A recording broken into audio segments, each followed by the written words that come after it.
आज आज election commission में PB 45 कोयटा 8 का केस लगा हुआ था। ये कोयटा 8 का वाहिद केस है जिसमें फॉर्म 45 जो है हमने इस्टेब्लिश किया कि फॉर्म 45 जैली जो है इशू हुए हैं। ये इस्टेब्लिश कहाँ पे किया है? ट्रिब्यूनल में, और उसके बाद सुप्रीम कोर्ट तक वो मेंटेन हुआ आर्डर, और उसके बाद रीपोल का आर्डर हुआ 15 पोलिंग स्टेशन पे, और 15 पोलिंग स्टेशन पे जब रीपोल हो गया तो फिर जो फॉर्म 45 जो इशू हुए हैं वो हमारे पास और हैं। हमारे साथ जो बाकी कैंडिडेट्स हैं उनके पास भी वही फॉर्म 45 हैं, और जिसको रिटर्न डिक्लेयर कर दिया गया वही शख्स जिसके 15 पोलिंग स्टेशन पे फॉर्म जाली निकले थे 8 फरवरी के इलेक्शन के बाद, उसको फिर अगेन डिक्लेयर कर दिया गया जीता हुआ कैंडिडेट।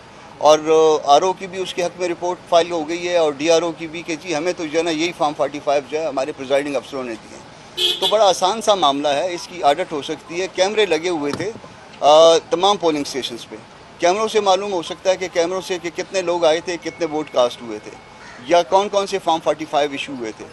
दूसरा जो उसका जो बहुत आसानी के साथ जो ऑडिट हो सकता है वो काउंटर फाइल से ऑडिट हो सकता है। काउंटर फाइल को चेक किया जा सकता है कि काउंटर फाइल से अगर कोई वोट फाड़ के किसी को दिए हैं तो वो जाहिर है वो जो है वो नहीं लगेंगे। उसके बाद जो है ना वो उसमें पता चल जाएगा कि इसमें गड़बड़ हुई है। तीसरा जो है मुमकिन तौर पे ऑडिट हो सकता है वो उन थैलों के खोलने से हो सकता है जिसमें इलेक्शन मटीरियल पड़ा है। तो ये आसान काम है। इस वक्त सिर्फ 15 पोलिंग स्टेशंस का मामला जो है सुप्रीम कोर्ट में इलेक्शन कमीशन में है, और अगर इलेक्शन कमीशन चाहे और कि किसी दुरुस्त नतीजे पे पहुंचे या वो अपनी ड्यूटी अंजाम दे कि उन्होंने फेयर और फ्री इलेक्शन करवाना है, तो बड़ा आसान सा काम है कि उन 15 पोलिंग स्टेशंस के हलकों को खुलवा ले, उसका ऑडिट कर ले, पता चल जाएगा। 8 फरवरी के इलेक्शन का भी पता चल जाएगा, 8 फरवरी के बाद होने वाले इलेक्शंस का भी पता चल जाएगा।